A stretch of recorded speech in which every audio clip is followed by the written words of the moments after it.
Muy buenos días. Me da mucho gusto saludar a la comunidad de la Facultad de Ciencias Políticas y Sociales. En esta ocasión, para presentar la conferencia Hungría en la Unión Europea, que será impartida por el doctor Sándor Gyula Nagy. El doctor Sándor es consejero principal de la Academia Diplomática Húngara y catedrático de la Universidad Corvinus de Budapest. Tiene una larga experiencia como docente y trabaja temas fundamentalmente de economía política y de política internacional. Para nosotros es un gusto tener su presencia, contar con su conferencia y aprovechar la oportunidad de escuchar las experiencias, opiniones y puntos de vista de un actor internacional sobre un tema internacional, concretamente la participación y las perspectivas de Hungría como país miembro de la Unión Europea. Este evento es un esfuerzo coordinado por varios profesores de nuestra unidad académica y nos da mucho gusto que también este evento, a pesar de ser virtual, pueda quedar grabado en las plataformas de nuestra unidad académica para que en caso de que quieran acudir de nuevo a él, revisarlo, compartirlo o escucharlo en caso de que no hayan podido estar presentes en el momento de esta transmisión, lo puedan hacer. Deseo que esta conferencia sea tanto grata como una fuente de aprendizaje para todas y todos ustedes. Agradezco nuevamente a quienes organizaron el evento y agradezco al doctor Sándor Gyula Nagy por su confianza y por acompañarnos en esta ocasión en la Benemérita Universidad Autónoma de Puebla. Estamos seguros que esta será la primera de muchas otras oportunidades en la que nuestras instituciones puedan participar y cooperar en eventos académicos. Gracias, doctor Sándor, y enhorabuena por esta conferencia. Buenos días. ¿Pueden ver mi presentación? ¿Y gustas que haga una breve reseña curricular tuya o quieres empezar de una vez, Nagy? Así está bien, ¿no? Ok. Bueno, buenos días para todos. Soy doctor Nagy. Tengo un nombre impronunciable para todas las personas fuera de Hungría, así esto no es ningún problema. Soy profesor de Universidad Corvinus y para de ser catedrático en mi universidad, yo soy un consejero para el Ministerio de Asuntos Exteriores y Comercio, la Academia Diplomática Húngara, exactamente. Hoy voy a hablar sobre a media hora, 40 minutos, sobre las perspectivas económicas y políticas de Hungría en 2023 y poniendo todo en un contexto centroeuropeo. Como señor profesor ya mencionó, Hungría es parte de una formación política llamado Grupo Visegrad, que incluye Polonia, República Checa, Eslovaquia y Hungría. Y así casi todos los datos que voy mostrando quiero poner en este contexto. Estos países son como la mayoría de los países europeos relativamente pequeños. Pueden ver nuestro tamaño y población. Ni juntos llegamos a la mitad de México, pero por supuesto ya los cuatro países juntos con sus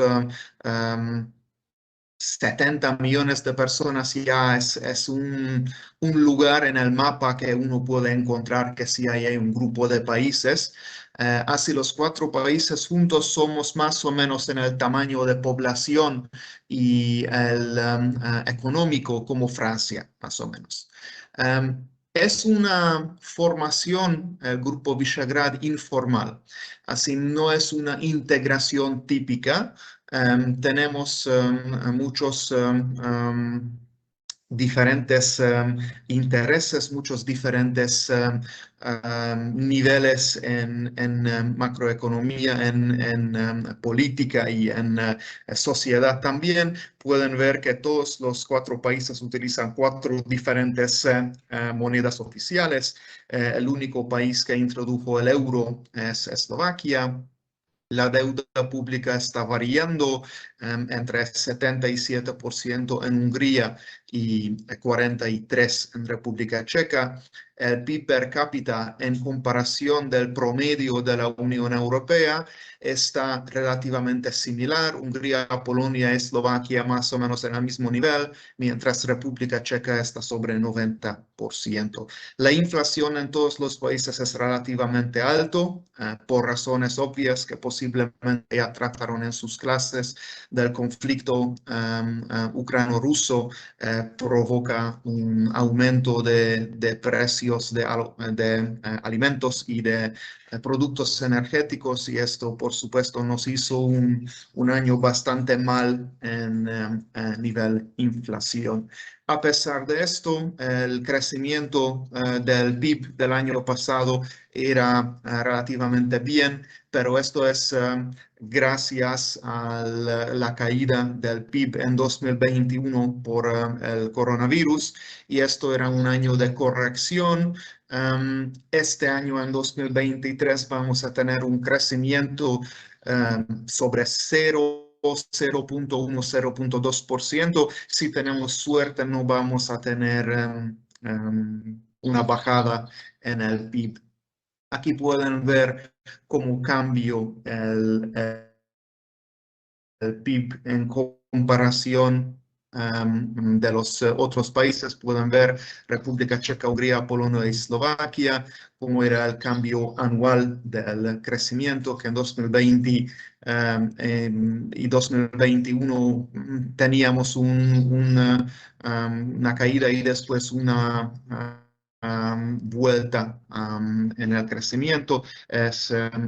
Tenía casi todos los países donde introducieron algún tipo de lockdown y paralización, y esto causó paralización de una parte de la economía. Aquí pueden ver, es el 100, es la Unión Europea, como los otros países están podemos llamar, están aumentando en este nivel hacia el promedio de la Unión Europea en los últimos 10 años. Puede ver que el único país que tenía una caída bastante importante era Eslovaquia en los últimos años. Esto no significa que este país tenía una caída en la economía, simplemente no podía acercarse en el promedio de la Unión Europea, y esto causó un ligero caída en comparación de su economía para las otras economías de Europa Central y la Unión Europea. Esto tiene muchas causas. Ahora mismo me gustaría más concentrar en Hungría que el caso específico de Eslovaquia.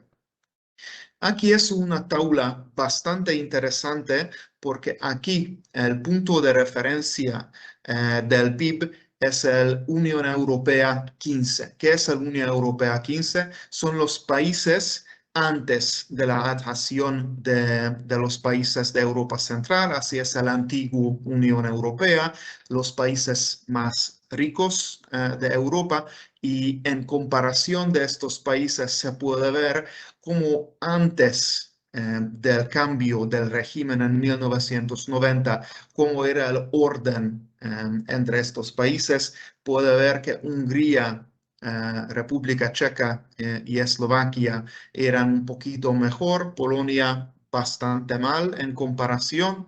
Y después, ¿cómo cambió todo esto hasta 2016? Esto era un análisis muy especial de 2017, por eso no tengo datos más recientes que esto. Es muy difícil de comparar, y tengo que utilizar los datos que publicó este instituto polaco. Lo más interesante es también como los otros países de la Europa Central, Bulgaria, Croacia, Rumanía y Eslovenia, no tenían este crecimiento muy grande hacia Europa Occidental. La única diferencia era Rumanía, que obviamente tenía una situación peor que Polonia antes del cambio del régimen. Los países bálticos podían tener un crecimiento relativamente importante, con una excepción de Letonia, pero también hasta Letonia podía acercarse hacia el promedio de países occidentales. ¿Por qué utilizamos la Unión Europea 15? En todos los países de Visegrad, nuestro punto de referencia antes de la caída del comunismo y después también es siempre cómo está Alemania y cómo está Austria. Y cuando cruzamos la frontera hacia ellos, siempre queremos ver cómo viven esta gente. Y el promedio de la Unión Europea 15 equivale más o menos a Alemania. Austria es mucho más, casi 30% más rico que Alemania, así esto siempre es un punto de referencia para el futuro, que esto es que queremos en algún lugar y siempre tenemos un cierto nivel de celo hacia los austriacos. ¿Cómo puede ser que ellos están tan desarrollados y nosotros no? Esto es una cosa por 70 años ya en estos países. Aquí pueden ver cómo está el ranking de competitividad de IMDb y el World Economic Forum, y pueden ver que en ninguno de estos rankings países de Europa Central están en un buen lugar. Solamente en IMDb Austria llegó al lugar 20, Alemania por supuesto está ligeramente en avance. En el VEF ranking también sobre Austria está sobre el puesto 15, Alemania aquí está un poco más avanzado. ¿Y dónde están los países de Europa Central? Bueno, los rankings más recientes que pueden ver, República Checa es bastante avanzado, con su puesto de 26, que está en una buena posición. Después viene Hungría, Eslovaquia y Polonia. El ranking no es el mismo para el VEF, tienen diferente tipo de metodología. Aquí Hungría está el último entre los países de Europa Central y Polonia y Eslovaquia están un poco mejor. Otro punto que es muy interesante, que estos países posiblemente son en este eje de competitividad donde necesitan desarrollarse más, y es la innovación. Si miramos estos países, se puede ver un ranking muy similar que los otros rankings más complejos, que República Checa está mejor en comparación de los otros países en innovación y, por supuesto, en Research and Development, en desarrollo y investigación también. Y esto es una de las razones por que República Checa posiblemente está mejor nivel económico, está mejor en todos los rankings, y después los otros tres países, aunque en orden diferente, pero más o menos están detrás República Checa. Es un punto que en todos los gobiernos intenta cambiar, intenta ayudar a las compañías para que tengan un mejor circunstancias, mejor infraestructura, mejor rama legal, para que ellos puedan tener más innovación y más gastos en el nivel de desarrollo y investigación. Estos son otros datos, cuáles son los diferentes industrias. Aquí es el farmacéutica, aquí es el information technology, la tecnología en informática, y el industria aeroespacial. ¿Cuánto por ciento de su ingreso están gastando para innovación? Y se puede ver que estos son las tres sectores relativamente avanzadas, y con un número bastante interesante es la industria farmacéutica, y esto es gracias a dos compañías farmacéuticas húngaras que están en mano mayoritariamente de inversores húngaros, y ellos invierten mucho en diferentes actividades de investigación y desarrollo, y esto es un número bastante alto hasta en comparación internacional. Ojalá tuviéramos 5 sectores diferentes que también invierten la misma manera, pero desafortunadamente hasta en Hungría es el único dato tan impresionante. Aquí pueden ver otro dato interesante, cómo es la proporción de exportación de diferentes sectores tecnológicos de estos países, y se puede ver que la farmacéutica en Hungría, por estas razones ya mencionados, es relativamente alto. De Information Technology en todos los países es más o menos lo mismo, y el aeroespacial en Polonia es lo más alto, porque Polonia tiene una compañía polaca que está desarrollando aviones pequeñas y medianas, y República Checa, que es uno de los subcontratadores de Volkswagen y de esta compañía polaca, que por eso tiene un porcentaje relativamente alto. Si no, la exportación en la mayoría de estos países, Eslovaquia, República Checa y Hungría también, está basado en la industria de carros y sus spare parts en sus diferentes partes de la asamblea. Es una gráfica del comercio intrarregional. ¿Qué significa esto? ¿Cuántos por ciento del comercio checo representa Alemania? 39%. ¿Cuánto representa Hungría para República Checa? 3, Polonia 7, Eslovaquia 10. Pueden ver que para Hungría, Polonia y Eslovaquia, Alemania está sobre 30%, y el único conexión relativamente alto fuera de Alemania es entre República Checa y Eslovaquia, que pueden ver que es sobre 10%, pero no se puede olvidar que este país era un país hasta 1993, así los lazos tienen que estar relativamente cercanos. Y mirar estos porcentajes, que para República Checa, Hungría, Polonia, Eslovaquia, Alemania es un partner muy importante. Casi somos dependiéndonos de Alemania.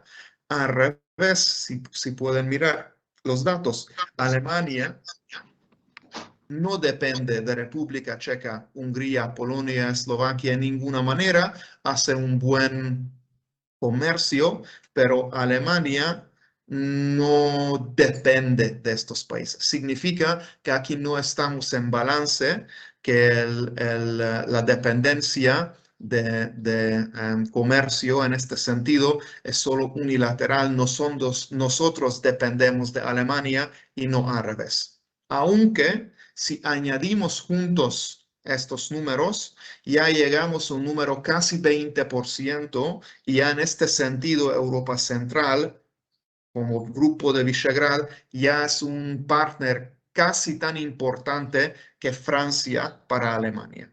Y es uno de los puntos porque estos países muchas veces quieren juntarse para una negociación dentro de la Unión Europea o con otros países, porque ya juntos nosotros 4 tenemos un peso más grande. Aquí vienen, por supuesto, los problemas políticos, que no en todos de estos temas hay un interés común entre estos 4 países, y por supuesto, este interés algunas veces depende de la política, que podemos decir que en Hungría el gobierno húngaro en muchos de estos puntos comunes tiene una posición diferente que a los otros 3 países. Hay otro gráfico que quiero mostrar, es la participación de empresas grandes y pequeñas y medianas en la exportación. Pueden ver que en Hungría más del 80% de la exportación depende de empresas grandes multinacionales. República Checa, esto es 50%, mientras Polonia es 15%. ¿Qué significa esto? Que el sector de empresas pequeñas y medianas en Polonia y en Alemania es bastante importante para el país. En República Checa, que es el país con tamaño y con peso económico, es lo más similar a Hungría. La mitad de la exportación va por los pymes, aunque Hungría mayoritariamente depende de las empresas grandes en su exportación, y esto también es otro tipo de dependencia económica que tenemos que dar cuenta cuando, por ejemplo, el gobierno toma una decisión sobre el comercio, sobre nuevas inversiones en Hungría. Aquí hay algunos datos que muestran aquí en el República Checa, Polonia y Eslovaquia en comparación de Hungría, como por ejemplo es un problema muy grande como los sueldos de los profesores en escuelas secundarias cambiaron en gran medida. En cambio, para los profesores de universidades, que en Europa Central, los otros países está mejorando un poco el nivel de los profesores, de sueldo de profesores en escuelas secundarias. En Hungría está empeorando y con la inflación grande está peorando más. ¿Por qué digo esto? Porque ya por casi un año hay una huelga permanente de los profesores en las diferentes escuelas secundarias. En cada escuela organizado pone la huelga en diferentes días para no impedir los alumnos avanzar en sus estudios, para demostrar que hay que hacer algo con la escuela secundaria porque los profesores ya ganan muy poco. Y cuando digo ganan poco, ganan ya menos que un vendedor de una tienda alimentaria cualquiera que tenemos aquí en Hungría. Y esto significa que alguien quien está dedicando para la futura generación en Hungría gana menos quien vende frutas y verduras en una tienda.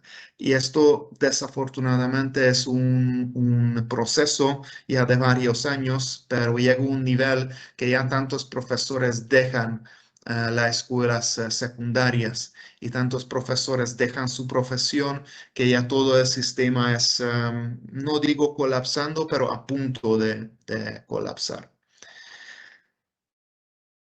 Otros puntos. Aquí se puede ver cómo en la Unión Europea y Hungría el nivel de las energéticas renovables en cuanto por ciento de todos los mixta energética, cuántos representan. La Unión Europea en promedio desde 14% subió a 22% en 10 años, mientras en Hungría no hay una tendencia que cambia este 14-13% porcentaje, y el gobierno ahora está dando medidas cuando se ve cómo estamos dependiendo del petróleo y gas ruso. Y necesitamos no solo diversificar las compras de gas y petróleo, pero también tenemos que cambiar un poco hacia los renovables. Aquí se puede ver la tabla que dice cuánto es en todo el consumo, cuántos son los renovables, y cómo es nuclear. Tenemos una parte nuclear bastante importante, tenemos una planta nuclear, la segunda ya está en camino, pero posiblemente después 8 años vamos a tener otra planta nuclear que puede ser 50% o más la parte nuclear que ahora, pero igualmente el gas y el petróleo es muy importante para Hungría, y desafortunadamente por razones obvias que durante el comunismo todos los canalizaciones y tubos de gas y petróleo vinieron de la Unión Soviética. Esto es el único conexión grande e importante que tenemos. En los últimos 5 o 6 años, no solo Hungría, pero los otros países alrededor Rumanía, Croacia, Serbia, todos hicieron llamados interconectores, donde interconectaron estos países. Así ya se puede ayudar entre estos países si hay una falta de gas o petróleo, pero no hay una capacidad muy grande en estas tuberías. Significa que si en Rusia corta todo el petróleo y gas, el resto de tuberías, todo el país no tiene suficiente capacidad para que llegue tanto gas y petróleo para cubrir las necesidades de la industria y para los ciudadanos, quien por supuesto muchos utilizan petróleo y gas para la calefacción en Hungría. Teníamos un diciembre y enero relativamente calientes, significa entre 0 y 5 grados promedio de día, pero ahora ya estamos sobre -10 y con nieve y hace un frío bastante importante. Y esto significa que el consumo de petróleo y gas en este mes, en febrero, va a aumentar muy considerable en comparación de enero a diciembre el año pasado. Y con el precio de gas y petróleo en el mercado internacional, vamos a pagar sobre el 10% del PIB húngaro total para el petróleo y gas este año. 10%.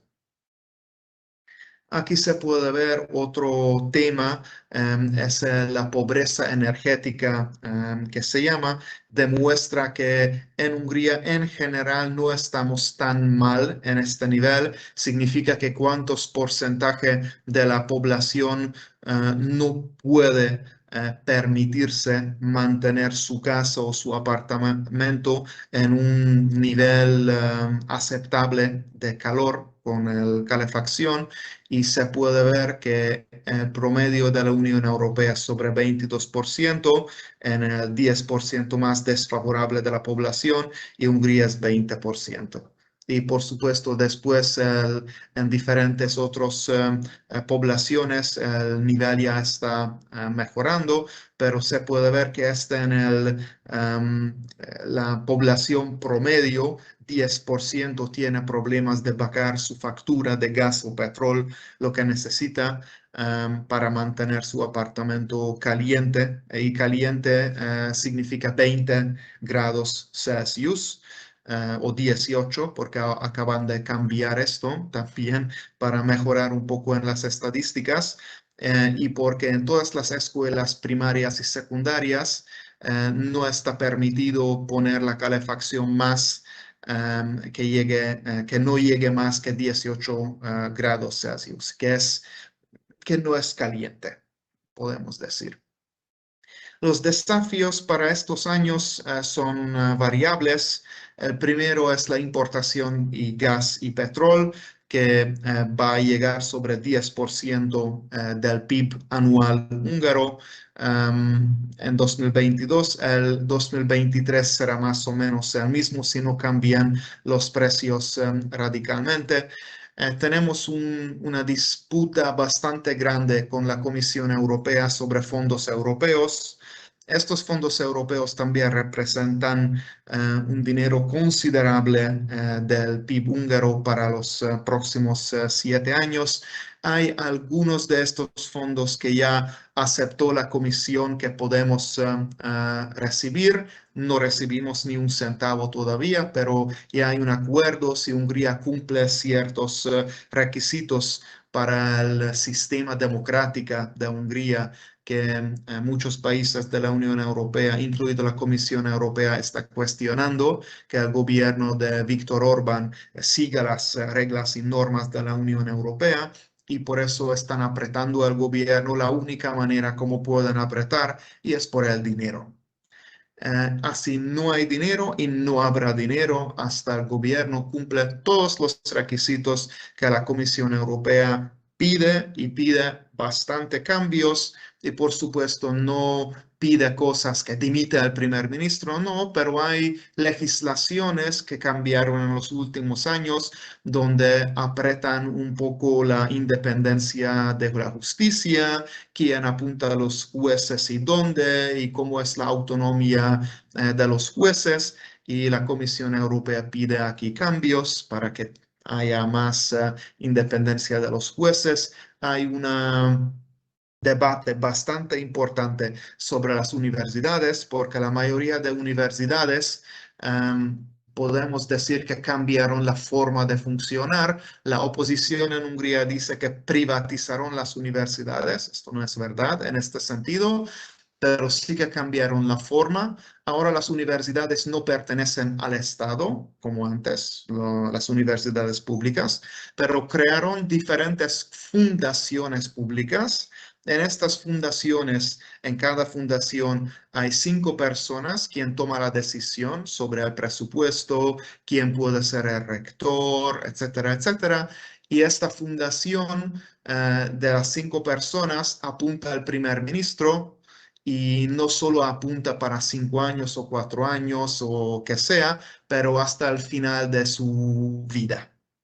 Y nadie puede moverse de su puesto, solo pueden dimitir y si dimiten, entre ellos mismos pueden elegir una quinta persona. Así, aquí el punto democrático, cómo funcionan las universidades, es bastante cuestionable. La Comisión Europea también lo cuestionó y por eso, por ejemplo, amenazó Hungría para cerrar todos los fondos para el Erasmus. Erasmus es un programa de intercambio entre países de la Unión Europea para estudiantes y profesores y fuera de Europa también. Y hay otro fondo de investigación y desarrollo que se llama Horizon, donde hay como 80.000 millones de euros para las universidades y diferentes instituciones de desarrollo y investigación. Ahí también pararon todos los pagos para Hungría hasta que no cambian el sistema. Así la única manera para apretar al gobierno es por el dinero. Así encontraron al final, después 13 años, algo con que se puede tener un poco de cambios en Hungría en este sentido. La Comisión Europea pidió 17 grupos de medidas. Entre estos 17 hay medidas que incluyen más que un cambio que ellos piden y no son ninguna de estas cosas que Hungría no podría cumplir. Medidas contra la lucha de corrupción, transparencia, mayores requisitos de auditoría y control de estos fondos, garantizar la cooperación con el OLAF, que es una oficina de fraude y corrupción, luchando contra esto, porque hay muchos casos cuando esta oficina europea pidió que en algunos casos la justicia húngara tiene que revisar, tiene que iniciar un caso porque aquí hay un problema y el fiscal húngaro dijo, aquí no hay ningún problema. Lo siento mucho, no hay ningún problema. Y no hay un segundo instante, no hay otra manera para ir detrás de estos proyectos y por supuesto la Unión Europea no quiere que le roban ni un centavo, aunque siempre pasa esto en todos los países. Así tengo que decir que el promedio del porcentaje de los fondos que en la Unión Europea, en toda la Unión Europea, malgastan es entre 3 y 5%. Entre estos malgastos hay problemas de administración o falta un contrato o hay algún tipo de problema y por supuesto hay puros robos también, donde normalmente cada país en la policía y la fiscalía en este país va detrás, investiga y un juez al final decide que es la verdad o no. En Hungría hay varios casos en la prensa que se puede ver, que es un caso que el Olaf dijo que sí, aquí hay que investigar y la fiscalía negó de sacar el proyecto y ponerlo en frente de la justicia. Así ahí también hay que cambiar algunas cosas. Aquí pueden tener algunas fuentes que yo utilicé y ahora mismo estoy dispuesto para todas las preguntas que tengan. Y muchas gracias por la invitación y por el interés hacia Hungría y Europa Central. Muy bien, muchísimas gracias, doctor Nagy. Doctor Gustavo, doctor José Antonio Cisneros, no sé si esté por aquí el doctor Jorge Contreras, si tienen algún comentario sobre esta presentación, adelante. Adelante, doctor Gustavo. Ok. Tú primero, compañero.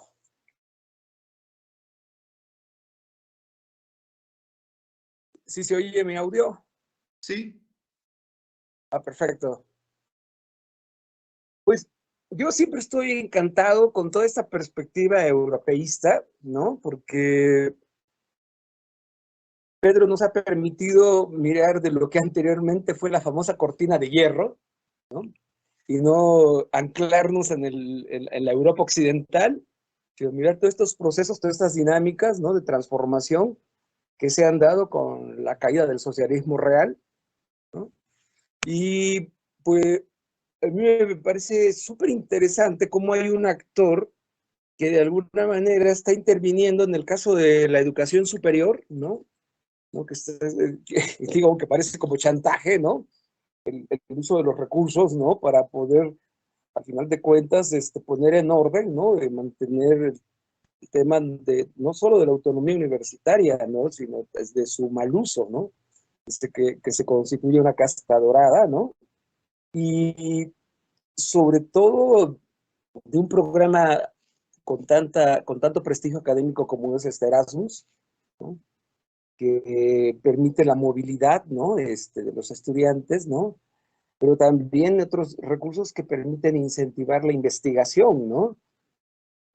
Nosotros nos quejábamos en México de nuestras universidades, pero cuando oímos lo que ocurre en Hungría, bueno, es así como dijéramos consuelo de tontos, ¿no? Decir que no estamos tan mal, ¿no? Que aún con una democracia medio deteriorada, pero al final de cuentas, la elección de nuestras autoridades universitarias finalmente es mediante un proceso democrático, ¿no? Elegimos, ¿no? Decidimos, ¿no? En ese sentido es importante. Yo creo que el doctor Nagy nos ha dado una perspectiva clara en otros sentidos de lo que ocurre en la economía de Hungría, ¿no? Es un campo súper interesante de análisis. Yo creo que no solo los estudiantes internacionalistas, ¿no? Sino otras áreas, incluyendo sociología, ¿no?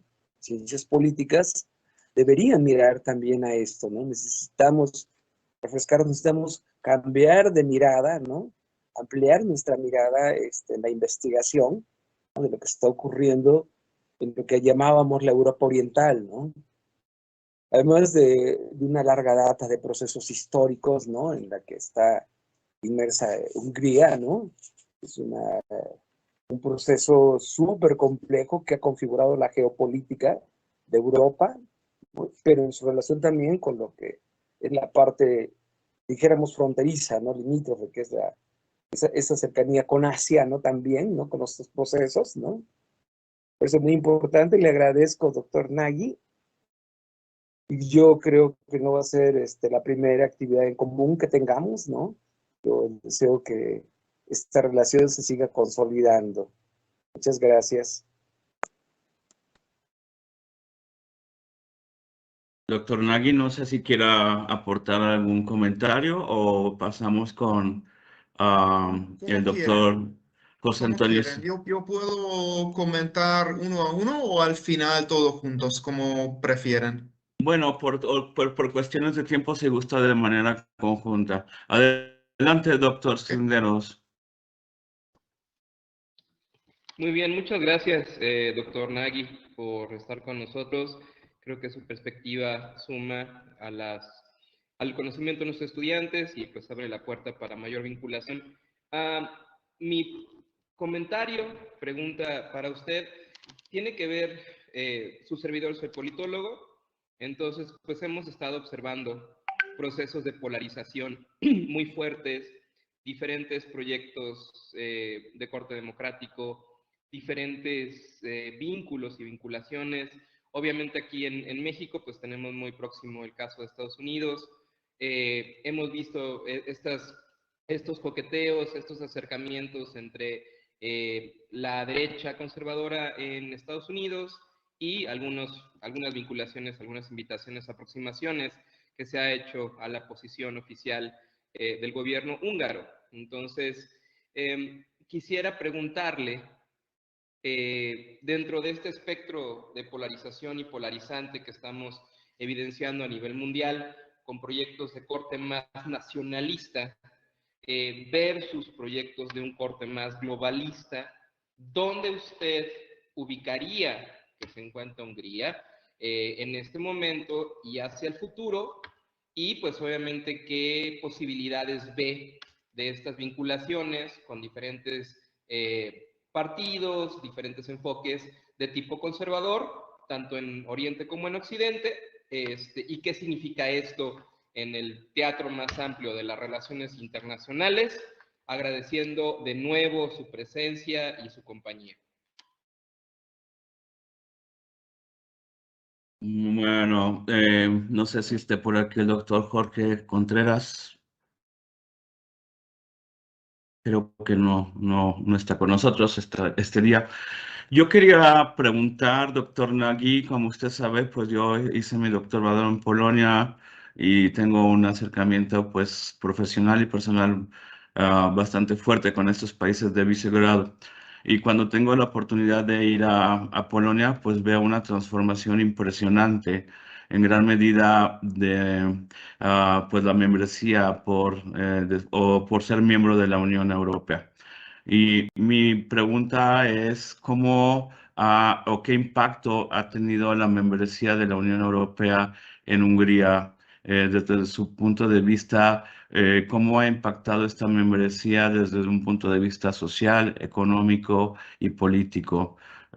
Porque, bueno, tenemos en Europa como dos vertientes, el euroescepticismo, que es muy grande, y también tenemos como grupos sociales que apoyan mucho la membresía de sus países dentro de la Unión Europea. Y me gustaría preguntarle o hacerle esta pregunta: ¿cómo considera usted que ha impactado esta membresía en el caso de Hungría? O también del grupo de Visegrado. Gracias. Gracias. Ahora toca las respuestas, ¿verdad?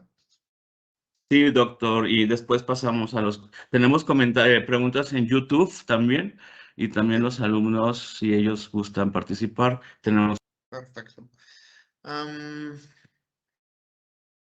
Sobre qué cambio hubo en Hungría y qué aportó la Unión Europea a Hungría, podríamos tener otra presentación de 1 hora. Así ahora solo voy a mostrar algunos puntos. Y también sobre los otros temas quiero tocar, pero esto de qué aportó la Unión Europea a Hungría es una muy buena pregunta. Con la apertura de todos los mercados de trabajadores, mercado de bienes, de servicios, Hungría se encontró bajo una presión bastante grande de competición de otros productos y con la apertura para los trabajadores, también bajo presión de precios de trabajadores, porque si alguien era bien formado, hablaba lenguas, se largó del país. Ahí dicen que la segunda ciudad más grande húngara es Londres.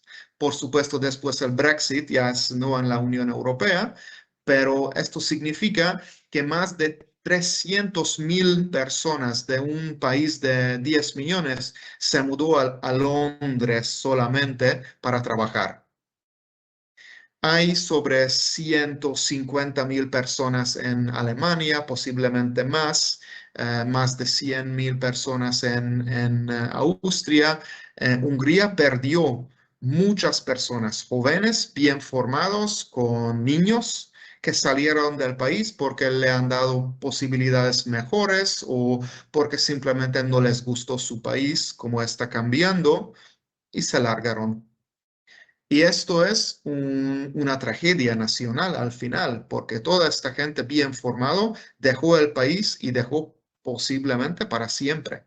Que ellos no son que ya van a volver en 2, 3 años, posiblemente ellos ya no van a volver. Y hablamos sobre varios cientos, miles de personas en un país de 10 millones donde más de un tercio de la población son jubilados.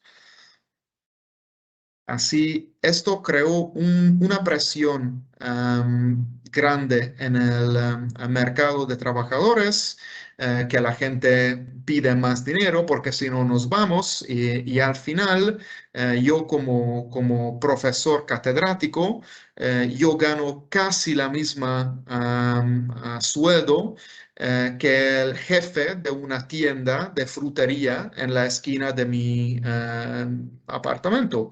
Para que yo aprendí español, inglés, alemán, para que tengo yo una cátedra, un PhD, un todo, si gano al final el mismo dinero que una persona con escuela secundaria, con un buen sentido de gestión, para que yo me formé tanto. Y por supuesto, podría tener un puesto de trabajo en Austria, en España, en Italia. Tengo ofertas, pero hay razones personales porque no me largo, porque sigo trabajando en Hungría. Y esto es que aprovecha muchas veces este sistema. Em, ¿Qué más cambió en Hungría? Por supuesto, con todos los fondos europeos que llegó, eh, no solo hubo robos, tengo que decir, también hubo bastante desarrollo en nivel infraestructura. Si alguien mira Budapest, qué pinta tenía en 2000 y qué pinta tiene ahora, 25 años después, se puede ver que Budapest cambió bastante. Es no por el tamaño, pero por el feeling, es casi un metrópolis. Está lleno de extranjeros, estudiantes. Toda la esquina, uno habla inglés, uno habla cualquier lengua, se coincide. Yo no puedo salir a la calle sin escuchar español de un latinos o españoles.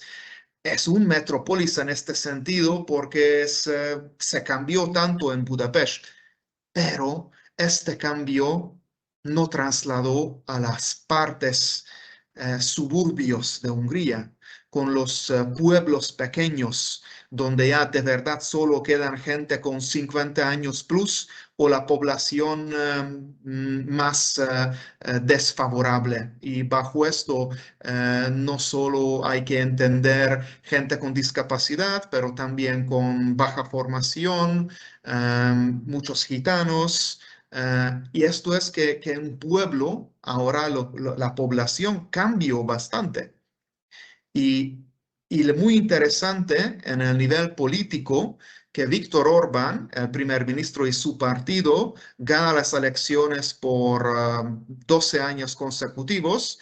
Y tengo una noticia para ustedes, va a ganar en 2 años también, o en 3 cuando llegan las próximas elecciones, porque aquí no habrá ningún cambio en este sentido, porque esta base del suburbio, a quien no le gusta cómo queda Budapest, no le gusta este tipo de globalización que vienen nuevas personas y etcétera, etcétera.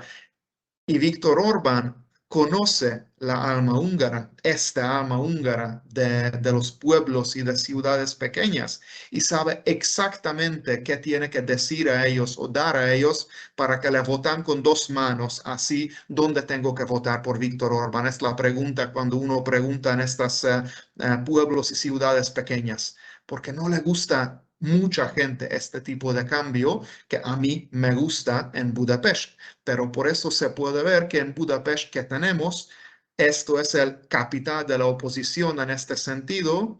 El gobernador de Budapest es un opositor, hay una mayoría en el consejo dentro de Budapest, pero fuera de Budapest todos, casi todos, por supuesto, casi, tengo que decirlo, votan por el gobierno porque a ellos no les gusta esta dirección que tomó Hungría hacía demasiado globalización, demasiado occidente, demasiado internacionalización. Y por supuesto, porque estamos en una democracia, yo quien vivo en Budapest y soy internacionalizado en mucho sentido, yo tengo que aceptar, pero también el gobierno tiene que aceptar que entre sus políticas tienen que tener límites. Y estos balances y chequeos que, por ejemplo, funcionó Estados Unidos contra Trump, ya no funciona en Hungría. ¿Por qué? Porque Trump solo tenía 4 años. Victoria tiene 12 y va por el 16 y va después por el 20. Esto es un tiempo suficiente para cambiar los balances y chequeos paso a paso. Por supuesto, Trump lo que cambió mucho y se ve en Estados Unidos que es un cambio enorme, es el Tribunal Supremo. Con sus apuntes en estos 4 años, podía cambiar el balance en el Tribunal Supremo y ya están por una dirección. Pueden imaginar que esto pasó en 4 años, cómo Víctor está apuntando toda esta gente. El máximo tiempo que un juez tiene en Hungría en el Tribunal Constitución es 12 años. Significa que ahora que ya él está en el poder por 13 años, todos los jueces están apuntados por él y él no tiene que consultar con nadie porque tiene una mayoría absoluta por 13 años. Solo con el tiempo manteniéndose en el poder y hasta cambiando instituciones personales en las instituciones que deberían tener un cierto nivel de balance, pero ya no hay balance porque en el Banco Central, en todos los tribunales supremos constitucionales y hasta ya más nivel más bajos, la gente está cambiando y el primer ministro y los jueces apuntados por el primer ministro están apuntando a la gente leales y confiables para él. Y con este tiempo, los chequeos y balances están, no digo desapareciendo, pero debilitando sí. Yo como un experto de América Latina, porque esto no dije que yo la mayoría de mi tiempo trato sobre América Latina en Hungría, por supuesto, yo hasta tenía posibilidades de encontrar con Bolsonaro, el hijo y el padre también durante su tiempo en el poder en Hungría. Hubo unas visitas relativamente frecuentes, mucho más frecuentes que los 40 años antes de Bolsonaro. ¿Por qué? Porque Orbán encontró un cierto nivel de similitud con las políticas, patria, familia y armas. Más o menos estos son los 3 cosas en que todo rodea. Y cuando digo familia, es un pensamiento conservador hacia la sociedad. En Hungría no tenemos armas tan abiertas como Estados Unidos o como en Brasil empezó este tipo de liberalización de armas, gracias a Dios.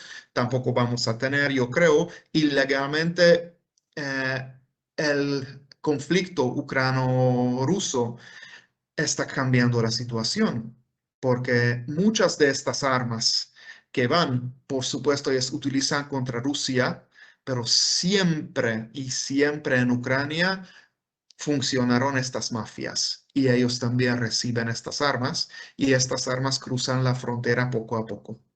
Así tenemos que prepararnos, y esto es fuera del tema, pero tenemos que prepararnos en un cierto nivel de violación después cuando este conflicto ya está resuelto, ya pasó lo que pasó con Ucrania y Rusia, donde sea la frontera. Estas armas van a encontrar lo que quedan. Por supuesto, no los tanques Leopards, pero los pequeños y medianos pequeños armas van a encontrar sus vías hacia las mafias, diferentes mafias en Europa, y ellos van a utilizarlo. Y esta violencia va a empezar a crecer no solo en Europa Central, pero en la Europa Occidental, donde ya hay un cierto nivel de violencia. Si alguien está mirando vídeos sobre Unión Europea, pueden ver que, por ejemplo, el mismo jefe de policía en Rotterdam estaba suplicando a los políticos de un video que por favor que me dan más personas, más dinero y más armas, porque no puedo controlar el puerto de Rotterdam. Y si empiezo a controlar, voy a parar el intercambio de bienes. Y Y esto es otro tema que tenemos que ver, porque este tipo de internacionalización de que hablo también tiene este efecto de que la gente no se sienta seguro. Y cuando añadimos todas estas que no tienen nada que ver con los estudiantes brasileños y africanos en Hungría, este tipo de inseguridad, pero en una cabeza poco educada, cuando ve todas las cosas de campaña de políticos y dicen que los extranjeros y tenemos que protegernos de los migrantes, que sea, y de repente cuando es un migrante ucraniano, blanco, rubio, cristiano, ya no hay tanto problema con los migrantes, pero antes sí que hubo cuando eran marroncitos y eran más ojos oscuros, no tiene nada que ver con racismo, por supuesto, porque eran migrantes. Ahora ya migrantes y los ucranianos no, ellos no son migrantes. Aunque tenemos 100.000 ucranianos viviendo en Hungría, con ellos por algo no hay ningún problema. Con los otros sí que hay. Y cuando la política está mezclando estos aspectos y solo da enfoque lo que a él le sirve, esto es que crea en la sociedad estos rollos y después hay que votar quien nos defiende. El caudillo. Porque si no, el país está perdido. Necesitamos este caudillo. Y no se crean que solamente la gente pobre y poca educada votan por el gobierno. También hay una parte del élite. Yo conozco hasta mi padrino, que le quiero mucho, pero él es un académico, un director de un hospital y él es un señor muy agradable conmigo. Cuando hablamos de política, me sube la presión porque él cree que Víctor Orbán es un dios y no puede hacer ninguna cosa mala. Y él tiene 73 años y le digo, pero mira la corrupción, mira esto, mira que dice, no, no, no, pero esto hace para proteger el país. Pero esto no es protección. Y saben, y tiene esta base intelectual. No es la mayoría de los intelectuales, pero hay un base intelectual y con la Unión Europea es muy interesante. A quien apretó en las universidades es el base intelectual. Y una parte de esta base pro gobierno también está llorando, ay, ¿cómo puede ser que ahora no puedo dar un clase tal en Alemania y no sé dónde? Y hay que solucionar esto porque yo no puedo.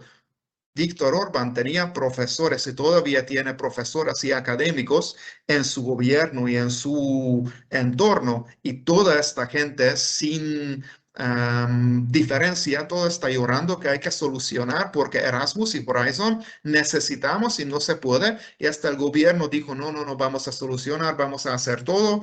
Y posiblemente van a echar marcha detrás en este sentido y van a cambiar el sistema de las fundaciones. Significa que si hay presión y la única presión que entiende el gobierno es esto, pues van a cambiar. Toqué algunos temas, lo que hablamos sobre Trump, Bolsonaro, globalización y todo esto. Una cosa que no toqué es el primer profesor López Ángel dijo una cercanía hacia Asia. Es muy interesante porque nosotros tenemos una mentalidad, los húngaros, que estamos siempre un puente entre Asia o entre los bárbaros antiguos y entre el cristianismo. Somos siempre la última línea de defensa contra los turcos, contra los mongoles, y somos siempre el último aquí quien nos defiende. Y este tipo de pensamiento tenía un golpe enorme ahora con Ucrania y Rusia, porque ahora, ¿quién defiende al final el occidente? Los ucranianos. Ellos son quienes nos defienden. Víctor Orbán dijo desde hace 5 años en una reunión donde la prensa estuvo, que el interés nacional más grande que Hungría tiene, que nunca tengamos frontera común con Rusia. y los ucranianos están luchando para que Víctor Orbán tenga su punto estratégico cumplido, que los rusos nunca llegan a nuestra frontera. No sé si respondí a todas las preguntas, pero si no, pueden repetirme porque puede ser que no tome notas que intento, pero no siempre logro. Doctor Nagui, mi última intervención. En los medios de comunicación internacionales, pues son muy sorprendentes en relación con Hungría. Sobre todo lo que usted mencionaba, discriminación, racismo, violación a los derechos de la comunidad LGTB, discriminación hacia los musulmanes. Desde su perspectiva, ¿esto es una realidad o son los medios de comunicación quienes manipulan la información? Hay de todo, hay de todo. Muchas veces la prensa internacional no toma el esfuerzo para venir aquí para ver cómo está en Hungría. Ellos escogen una publicación de un político, no sé dónde, lo transforman y lo venden. Sobre la comunidad LGBT, sí que hay un cierto nivel de discriminación por parte del gobierno. En Budapest, yo tengo amigos gays y les quiero mucho y veo que ellos, por supuesto, están más abiertos que desde hace 20 o 15 años, pero igualmente no llegan al nivel de estar como, no sé, en otros países europeos podría ser. Y sí que veo que hay varios pasos del gobierno que les dan incertidumbre, que les le molesta, por ejemplo, que una pareja gay y ni una persona soltera gay, abiertamente gay, no puede adoptar niños en Hungría. La manera, como está formulado la legislación, no les permite solo basado un permiso excepcional del ministro. ¿Por qué hay que hacer esto? Para un niño que no tiene familia, que vive en no sé, refugio de 200 niños, si la persona está adecuada, aunque sea gay, ¿no sería mejor tener una familia que le quiere darle todo que para un hijo, que estar con los 200 otros hijos abandonados? De mi punto de vista, mucho mejor en cualquier tipo de familia, que sea una soltera, que sea dos hombres o dos mujeres, hasta que ellos respetan y quieren su hijo y no les maltratan, etcétera, etcétera. Pues mucho mejor que en un refugio así para niños abandonados. Para musulmanes directamente no hay ningún tipo de discriminación. Es que, por ejemplo, un ejemplo, estudiantes africanos de Szeged, la Universidad de Szeged, es la frontera con Serbia, fueron en un pueblo tipo excursión, perdón, 5 o 6 de estos chicos negritos con una mochila se han ido. En 10 minutos llegó la policía, que llegaron 6 llamadas que migrantes están invadiendo el pueblo. La policía se ha ido, pidió carne de identificación, han visto que tienen toda el base legal, rieron y se han ido. Estas cosas pasan, pero no les llevan al cárcel, no les maltratan, etcétera, etcétera. Racismo, siempre hay y siempre habrá. El nivel de racismo es la pregunta. En Budapest y en las ciudades donde hay estas universidades de verdad lleno de diferentes estudiantes, no hay este nivel de manifestación de racismo. Siempre hay, hasta contra gays en el tranvía. Yo vi una pareja gay que un tonto borracho empezó a hablarle mal y los otros compañeros casi echaron al señor de la tranvía, como puede hablar así con que sea.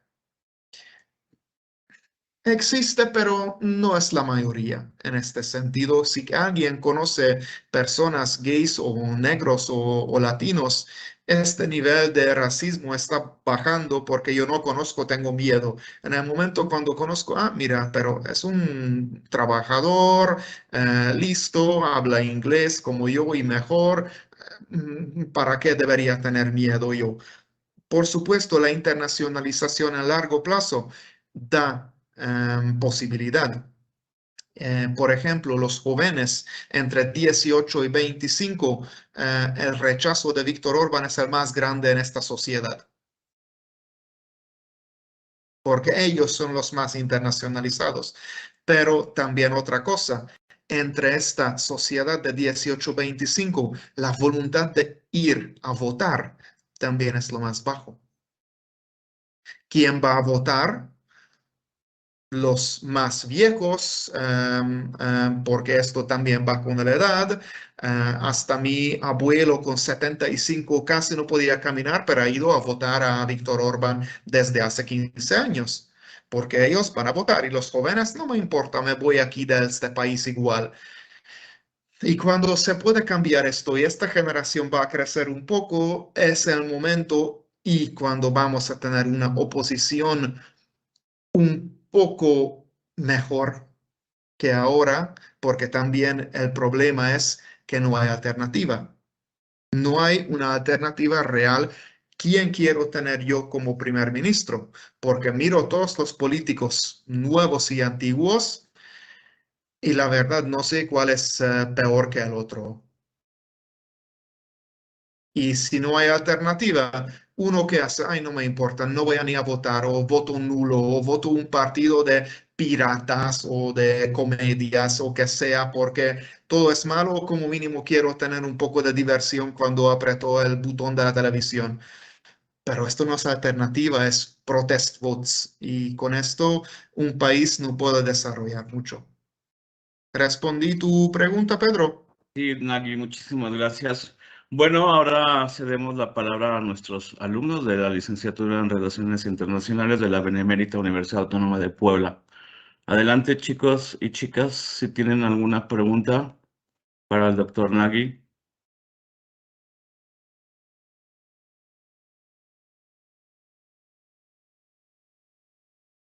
También puede ser que haya alumnos de otras licenciaturas de nuestra facultad. Si quieren participar, adelante. No creo que tenga muchas veces un profesor húngaro Sí, que habla español aquí en sus clases. y además un español casi perfecto, como todos Gracias. los centroeuropeos, muy buenos para hablar idiomas. Ah, bueno, tenemos una pregunta que alguien formuló en YouTube. Víctor Palafox pregunta, ¿la relación actual de Hungría y la Unión Europea, podríamos hablar de una querella entre los mismos organismos e instituciones de la Unión Europea? Sobre todo por la guerra actual, como los actores nacionales buscan recuperar parte de su soberanía original y cómo estas rencillas en Hungría podrían repetirse en más miembros de la Unión Europea. Bueno, esta pregunta es bastante, ¿cómo llamarla? Relacionada con los países de Visegrado, con esta cuestión de la soberanía, como que cuesta mucho en comparación a otros miembros de la Unión Europea ceder soberanía. ¿Cuál sería su punto de vista, doctor Nagy? Mira, al final, cuando Hungría entró en la Unión Europea, todos los otros países sabíamos que una parte de nuestra soberanía, como la Unión Europea dice, vamos a ejecutar en una manera comunitaria. Significa que no rendimos la soberanía, simplemente compartimos esta soberanía. Significa que hay casos cuando ya Hungría solamente no puede decidir a dónde quiere ir y qué quiere hacer. Pero en cambio, Alemania, Francia, Italia y España tampoco tienen una decisión propia que quiero ir ahí y no me importa qué hace el otro. Porque en la Unión Europea, en una institución, hay leyes y hay que seguir. Y rendimos una parte de la soberanía en un nivel más alto. Significa que sí, que un gobierno europeo no puede hacer lo que quiera sin dar cuenta que piensan en algunas de estas cosas los otros partners europeos. Y sí, cuando hablamos de fondos europeos, agricultura, unos de estos programas comunes, la Unión Europea puede apretar y puede chantajear a los países, no solo a nosotros, otros también. Y no solo los países dentro de la Unión Europea, también fuera. Miran Gran Bretaña. Miran cómo Gran Bretaña no sabe qué hacer después de salir de la Unión Europea. Es un sufrimiento constante por casi 5 años. Y el sufrimiento ya acerca a nivel ridículo algunas veces. Así, esto era una manera muy interesante como la Unión Europea, lo siento decir esto, pero se jodó con Gran Bretaña con intención para desviar cualquier tipo de pensamiento que otros países siguen la ruta de Gran Bretaña. Logró totalmente. Ya no hay ningún país que diga, ay, mejor fuera de la Unión Europea. Y todo el mundo me está mirando a Gran Bretaña y dice, uy, si esto es después la salida, mejor quedamos dentro y vamos a cambiar lo que no nos gusta desde adentro. Hasta los políticos húngaros dicen que no quieren salir de la Unión Europea. No quieren más integración tampoco, sí, porque ya llegamos a un nivel donde el país nacional y la soberanía nacional ya está demasiado restringido, pero no quieren salir. Y hay países, después de este conflicto con Ucrania, que de repente giraron de este nivel de soberanía hacia la cooperación. Mira Polonia. Desde hace un año, Polonia era uno de los malos entre Hungría, con quien no hace lo que quiere la Comisión, que el sistema de justicia, que no sé otras cosas, bla, bla, bla. Y en el último año se acordó casi todo con Polonia. ¿Por qué? Porque Polonia tiene un objetivo que de un día al otro hizo su preferencia o su prioridad número 1 y es sobrevivencia como país, porque el enemigo histórico número 1 está atacando un vecino que antes no era su mejor amigo, tengo que decirle. Ellos tenían también, estaban fajando con Ucrania por la minoría polaca en Ucrania, que le sacaron derecho de hablar polaco, de tener su educación en polaco como los húngaros. Pero llegó el conflicto y ellos cerraron la línea y dijeron, apoyo 100% a los ucranianos, todos los otros problemas son secundarios, hay que solucionarlo y punto. Hungría en este sentido que dice, sí hay que apoyar a los ucranianos, pero no le vamos a enviar armas, municiones, etcétera, ni cruzando la frontera húngara, permitimos esto. Le damos ayuda humanitaria, generadores, medicamentos y que sea, pero en nivel de esta ayuda, a nivel financiera, ni acerca a los polacos o a los bálticos como le están ayudando a Ucrania. ¿Por qué? Porque para Hungría la existencia, la amenaza existencial no está ahí, porque aunque nosotros también nos invadieron los rusos algunas veces en los últimos 200 años, pero ya cuando llegan a Hungría ya todo está perdido. Ya cuando ellos cruzan los rusos en la frontera con Hungría, ya NATO está perdido, ya la Unión Europea está perdida. Así esto no es un escenario verdadero, porque no puede ser, porque esto significa Tercera Guerra Mundial. Así, Hungría y Víktor Orbán se permite un cierto nivel de juego que no cierro todas las puertas hacia los rusos y sí que sigo comprando petróleo y gas. Por supuesto, como les dije, no podríamos evitar esto sin que el país se colapsa y tengo que decir que no somos nosotros los únicos quien hace esto. También Eslovaquia, también República Checa y también Rumanía está comprando petróleo y gas desde Rusia, mucho menos que nosotros, pero sigue comprando. aunque solo Hungría está siempre en la primera línea en la prensa internacional, que nosotros somos quien luchamos para esto, pero hay siempre 4 o 5 países detrás en silencio apoyando este nivel, porque ellos tienen la misma infraestructura o falta de infraestructura que nosotros, que está directamente vinculado. Es que Polonia, por un gasto enorme, podría independizarse por el LNG terminals que compró de los americanos. Esto es un gasto enorme y ellos pusieron principios enfrente de la economía. Y en una guerra uno hace esto, la verdad. Muy bien, doctor Nagui. Bueno, doctora Marisol, ¿usted quería hacer unos comentarios sobre la maestría? No sé si esté por aquí. Sí, la doctora Marisol.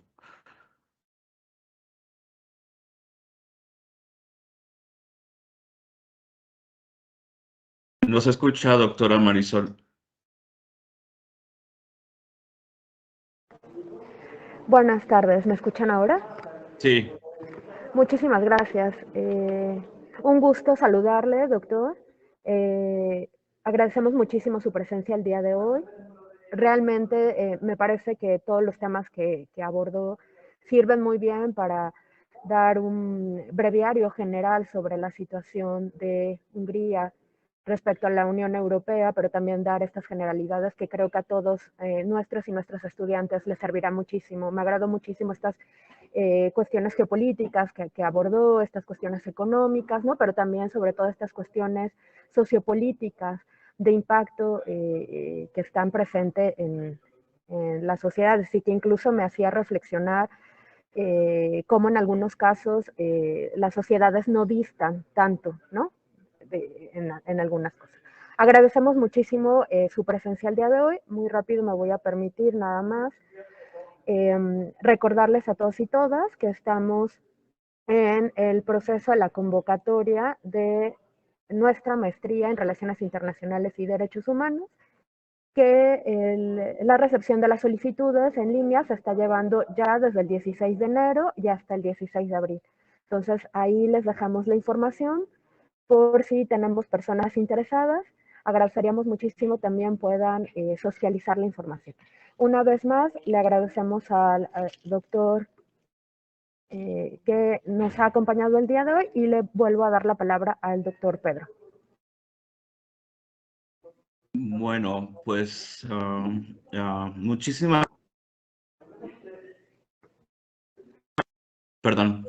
Muchísimas gracias, doctor Nagui. Sabemos las diferencias de horarios entre Hungría y México y muy probablemente sea ya de noche allá en Hungría.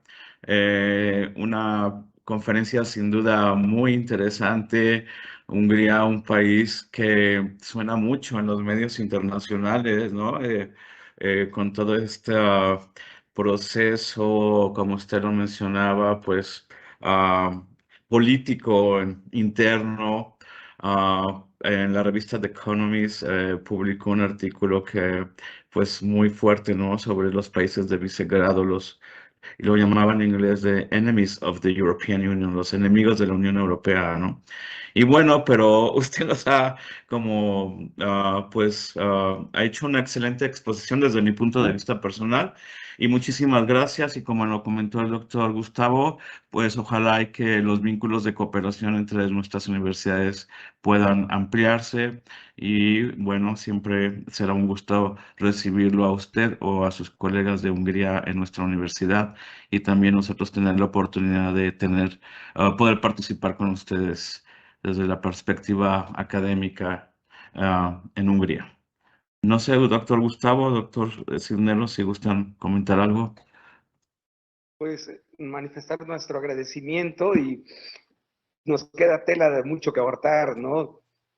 Sobre todo los procesos históricos en Hungría, el tema de la migración, ¿no? El tema de las minorías en Hungría, ¿no? Yo recuerdo mucho cuando era niño, o lo que ahí conocemos como gitanos o romaníes, mi abuela le llamaba húngaros, ¿no?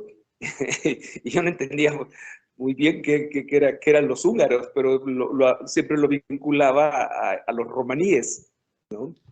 Y bueno, ahora ya con un poquito más de información tengo claro, ¿no? Que pues es una minoría que se mueve, ¿no? Entre Hungría, Rumania, ¿no? Que también Por es un tema supuesto. de conflicto, Sí, ¿no? sí. Que es una relación bastante compleja. Conflicto no, porque ya no están moviendo tanto entre países. Que hay una buena minoría de los gitanos en Polonia, en Eslovaquia, en Rumanía y Hungría, pero también en Serbia, en todo el Balcán viven gitanos, pero también es interesante que en México lo sé, que los gitanos muchas veces le llaman húngaros. En este sentido, y esto es un cierto nivel de confusión que yo cuando también voy y digo que soy húngaro y me miran y dicen, bueno, ¿y tú no tienes Por la pinta supuesto, de ser todo el un mundo húngaro? Yo, bueno, es otro tipo de húngaro, por supuesto. Muchas gracias, doctor Nagui. Muchas gracias Doctor, por la invitación, Pedro, también. no, doctor Cisneros, ¿quiere hacer algún último comentario? No, por mi parte nada más agradecer su presencia, ha sido muy clarificador de sus comentarios y pues esperamos verlo muy pronto en la siguiente reunión. Muchas gracias, doctor Nagui. Muchas gracias. Muchas Tengan un buen gracias, día. gracias. Les saludos Chao. desde México. Hasta luego. Chao, chao.